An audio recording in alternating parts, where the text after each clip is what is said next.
Welcome to Bodhisattva Gallery's second episode on the 10th anniversary of Jewels of Newar Art 2011 exhibition. Today, we have with us Ms. Sangeeta Thapa, founder and director of Siddhartha Art Gallery and Siddhartha Arts Foundation. Ms. Thapa was one of the key people that helped shape the exhibition from a dream to reality and turning it into a historic exhibition which was held at her prestigious gallery. I would like to begin this podcast by thanking you, Sangeeta ji, for encouraging us to do the exhibition which showcased 25 years of collection of Miss Anjana and late Purnaman Shakya. Welcome, Sangeeta ji. We are so happy to have you in our show. It's my pleasure to have done it so. I learned such a lot from that exhibition.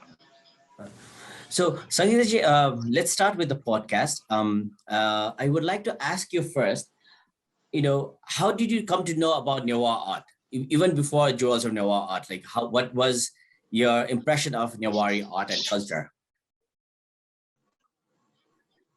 Well, I was very much aware about traditional Newa art and its beauty. And of course, the repoussé metalwork, the intricate woodwork, stone carving, and the historic painting traditions. I learned about it, with my experience of running the Siddhartha Art Gallery and meeting so many artists who were involved in this tradition. And of course, living in Kathmandu Valley and witnessing the Newa festivals and culture, I was able to see how the component of art is interwoven into the very fabric of Newa life. I found these traditions undiluted and pure, and I'm an admirer of Newa art. As someone invested in the arts of Nepal for the last 34 years, it was so interesting for me to learn that the traditional and contemporary art scene is primarily dominated by Newa artists. So, a lot of the artists that the Reposa artists that you knew, can you tell me about, the artists that you knew, had known before the exhibition? I knew of Rajkumar Sakya, Rabindra Sakya, and their father. Okay. And also in Babar Mahal, Gautam Rana introduced me to some repoussé artists who are based in Mangal Bazar. They made the bust of Babar Samsher. This was something different that they did. They were primarily repoussé artists. I got to know the late, the Sakyas through Maureen Redact. So it was a very roundabout way that I got to meet them. It was through an American traditional artist. Right. So with Maureen, I think she was working primarily with late Rajkumar Shakya. That's whom I think she was working with. Rabindra Sakya. Okay. And I think one of the... Rudraraj. Oh, the father. Late Rudra, their father. And yes. I think they exhibited some of their pieces at your gallery as well. That's right. I don't know how they managed to. Yeah, they brought some monumental works into the gallery space. Right. And it's so sad that we just lost, both the father and Rajkumar Dai recently. Right? Yes. And they were also going to be Rajkumarji's monumental work, which would be based at the handicraft village. Which is, it's a set of eyes of Bhairab. This work, I believe, is even taller than the Statue of Liberty. That work was going to be a part of the Kathmandu Triennale. It's a big loss. It's huge. That level of skill and expertise, I don't think there are many artists like that in the world. It's not only a loss for Nepal, it's a loss for the world. Yes, I agree. So, Sangeeta ji, coming back to Jewels of Newar Art, can you share with us, whatever you remember of Bodhisattva Gallery at Bottom Wall at that time, and what did you see, and that made you approach us to do the extro, if whatever you recall? Yeah. So when I learned that Bodhisattva Gallery was moving in with traditional Newa paintings, for me, my mind. In my mind's eye, I was thinking, or another tanka shop like Tamil. This is what I thought. But when I saw the collection that you had, the Pawa paintings, the traditional Newari sculpture, And the quality, which was so far removed from the mass-produced pawas, uh, I didn't know such art, this quality of art was available. And it was a very immersive experience for me. I found myself getting lost in some of the power paintings that were there in your gallery. And, I thought that more people needed to know about the beauty of Newa art. And that's why when we discussed the title, I think I suggested the Jewels of Newar Art, because for me, every work that was in the Bodhisattva collection was like a very precious treasure, like a treasure, like a jewel. Yes. So hence the title. Yes, and I think in the previous podcast I've also talked about how it was you who gave us the title, because we were still struggling on what the name should be, and then you said let's say Jewels of Newar Art, and we are like, and till today we have been continuing using that title. And so thank you once again for for the exhibition, for the title. I think that title is just it's very apt, I think. Yes. So, I think we only had few meetings post, when you approached us and when you said, let's do the exhibition, there were only few meetings at our house. I think one or twice you came to see all the collection we had, and it was just a get-go. Like, as soon as you saw everything, you was like, okay, let's do it. And you gave us the dates when we could do the show. So can you share with us, like, what kind of response did you get on the opening? Because in the opening, for me at least, I was kind of skeptical on, would there be people to come and see the exhibition? Because till that point, a lot of the people just saw Newari art as handicraft. They hadn't seen it as art. So can you share with us, like, the whole entire process, like, putting up the show, the curation, how the exhibition really happened, the opening? Can you share with us? Yeah. Well, for the longest time, I stayed away from religious art. I was so involved in contemporary expression, believing that art should be socio-political, that art should say something to people about the present state of affairs. But one cannot also close the door on one's own tradition. So for me, after seeing the dedication and devotion with which your father and your family were investing in showcasing exceptional works by traditional Newa artists, I was inspired to collaborate with you, host an exhibition that showcased high-quality pawas and tankas to a broader audience. And I think our combined mission was to introduce the audience to the wonder and beauty of our own traditional art and the skill of our artists. I also felt it was important to understand the traditions that existed in the valley, which gave birth to our own expressions. So, we are so still deeply rooted in our rituals and in our festivals. A lot of the work is coming from the experiences that are there in our rituals and in our cultural traditions. And Newa art is a parallel expression of these. So how was the when we were hanging all the paintings, and what did you think? Like, did you think this exhibition would be such a big event, and did you think that a lot of people would come to see it? I first of all, I think that at that time the gallery was 3 floors, so it was like a we had enough space to make it like a museum show. A beautiful catalog, Jewels of Newar Art, had also been prepared with text written by Purnaji, late Dr. Dina Bangdal, a short text by myself. And I can't remember, was Robert Beer also one of the... There was late Min Bahadur Shakir was there, and I think Robert Beer was also there. So, the serious intent of the catalog and the show was quite obvious. And as we hung the show, I mean, for me, there were like, each work was a masterpiece, right? And I was very, very excited. And the show was very well received. In the middle of a show, there was even a band. During the show, there was a band. And I remember gallery manager saying, that people had walked all the way from Bodh to see the exhibition. Yes. And, on more than one occasion, there was a queue outside the gallery at 10:30 a.m. to see work of Samudraman. Right.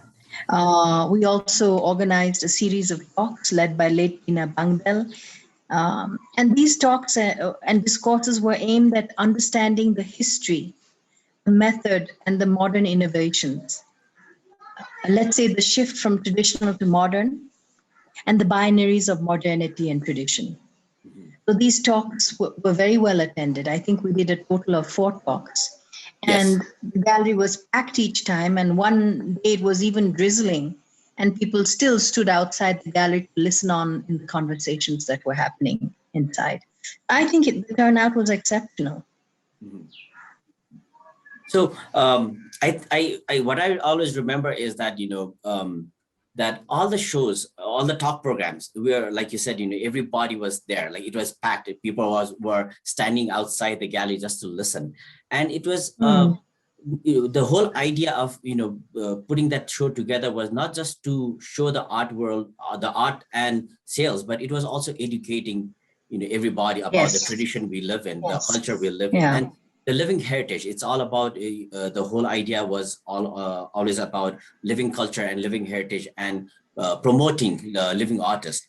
So, out of all the artwork that you saw, do you still remember the key paintings or statues that you loved the most? Well, I really love the work by Samudraman Singh Shrestha, Mukti Singh Thapa, our own Lok Chitrakar, the Singhwals, Uday Charanji and his brother. There were so many works. Sorry. Yeah. And you purchased Dinesh Charan Shrestha's Dancing Ganesh also. That's right. So what did you see? And for me, it was so exquisite. I feel the work, the lines, the movement. The work was very sublime. An exquisite dancing Shiva mounted on a bull. Yes. And Shiva's face, so delicately painted with a princely moustache. It reminded me of the Gandharan depiction of Prince Siddhartha. Not many people know this depiction. When you think of Gandhara, you always think of the fasting Buddha. Yes. But there's so many works which Gautama Buddha is depicted as Prince Siddhartha. Right. A very handsome prince sporting a moustache. Yes. Which is so different from how Siddhartha Gautama is depicted here. And Shiva was also like that, painted with this moustache, very manly. I was very drawn to this work. Yeah, I do remember, because that came back from Japan. If I don't know if you still remember that it was already sold to a collector, and then we brought it back for the exhibition. There were a few pieces that we had purchased back from a Japanese collector for the show. So thank you for doing that. Yes, I think that's our game. That's our vision, was always to bring back good artwork so that it stays in Nepal. Even if it's not with us, somebody else can always have it. And he always wanted the Nepali art to stay in Nepal as much as possible. So post that exhibition, post Jewels of Newar Art, what kind of changes have you noticed in Newari art scenario? Well, I think there's almost like a renaissance or an awareness of a revival, let's say, of awareness about traditional art. For a long time, Pawa and Panka paintings, Repulse work was regarded by the establishment as handicraft. Right. Now people are saying, what Bodhisattva Gallery has done is brought it to the mainstream. This is really important. And because Bodhisattva did so, I think many galleries dedicated to Newa art have opened up. I mean, if you just look at Mona Museum, their collection is primarily dedicated to Newa art. Yes. I think that your exhibition was the precursor of what was to come. And I'm very excited about what has happened. It's high time that Newa art got the recognition. Um, internationally, Newa art has always been loved. Because if you go into the collections of many museums, uh, their most valued Nepalese collection is of Newa art. But we have to grow the clientele here. The Right. patrons have to be here. The art has to stay here, and we have to bring back the jewels of Newa art that are in museums Yes. outside of our own country. A movement has begun. But, so I would like to ask one thing that is not related to the exhibition, but I see like you just mentioned that, like for example, Mona is collecting a lot of Newa art. So why do you think collectors should collect Nepalese art? In general, like not just Newari, but contemporary art or modern art. Why do you think it's so important for Nepalis to start collecting and buying and having a Nepali art in their households? This has been my mission for the last 34 years, trying to create a clientele for Nepali art, right? I mean, during let's say in the past, it was the temples and the guttis, and then a few businessmen, the royal family that patronized the artists, and the art was collected by the temples, the guttis, the vihars, by the royal family, and few wealthy customers, traders mainly, Newar traders. It became a way of gifting a monastery or a temple with artworks. But now, when the art is out of the temple, anyone can become a buyer, right? Right. And if the price is right, uh, the art can also be lokpriya or loved by collected by ordinary people. Right now, um, all sorts of Nepali customers come and buy art from the Siddhartha Art Gallery. In the past, in the 80s, we really primarily relied on uh, expatriates and tourists and a few Nepali clients. But the gallery is now running on business that we do with Nepali clientele. It's important to collect art because A, it's a thing of beauty. B, it's also an investment. Uh, and the C, because the art really speaks about the times that we live in. And if we don't collect and support our own artists, there will come a time when other people buy up our art. And we will again have to look for our paintings in museums abroad, in galleries abroad. Every now and then I get a email from someone living in Australia or Germany saying, I was here in 1983 or 1979, and I have a work of a Nepali artist that I bought. I don't want it anymore, and I want to sell it. Or the children have inherited this work. So these paintings are now orphaned, let's say, quote unquote. The parents have passed on works to their children. The children don't know about Nepal. But they have this painting which they think might be expensive, but they don't want it in their homes anymore.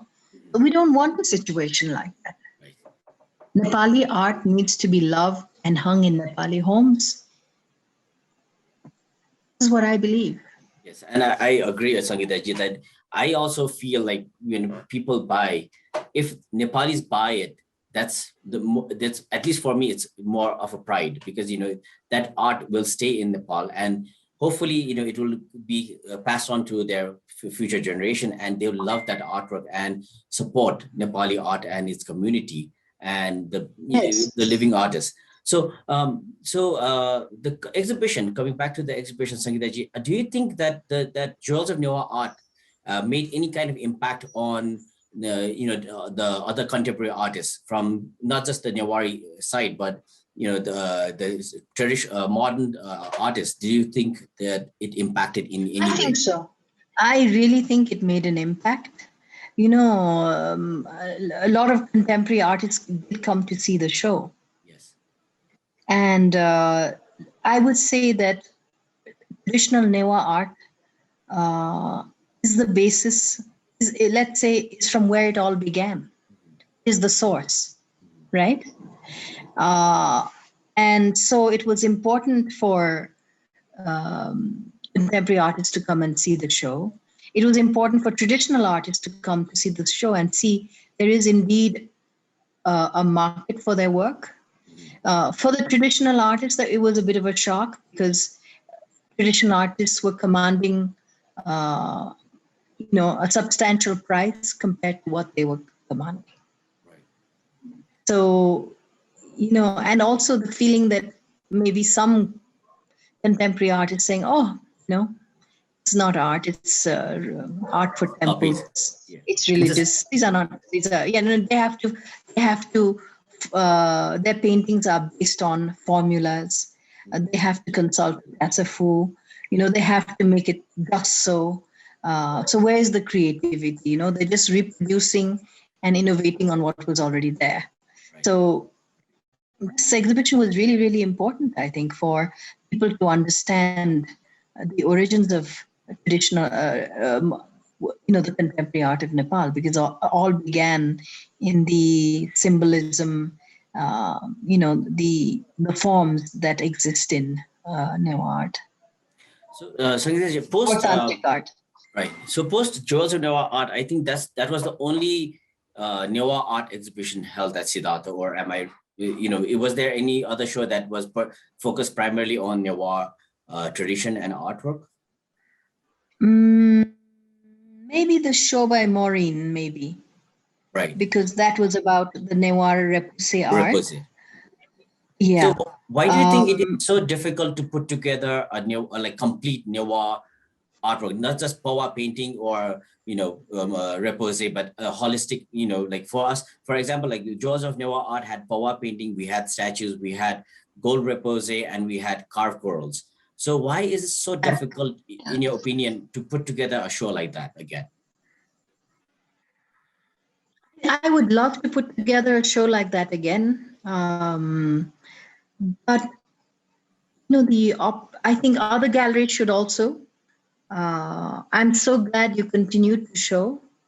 And I think the response really inspired you to set up your own space, Yes. which functions more or less like a museum with all the ambient lighting and temperature control, security that is required for such work, such priceless works of art. Um, I haven't missed a show organized by the traditional artists. They've had some really impressive shows in Nepal Art Council. And I remember Samudramanji and some other artists telling me that they were so afraid that the paintings would get stolen that some of the traditional artists stayed overnight in the spaces to ensure the security of the works. Yes. So something like that was frightening for me personally, because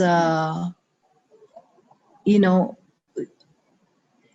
I don't know if I could have provided the type of security that is required to host such an exhibition. Right.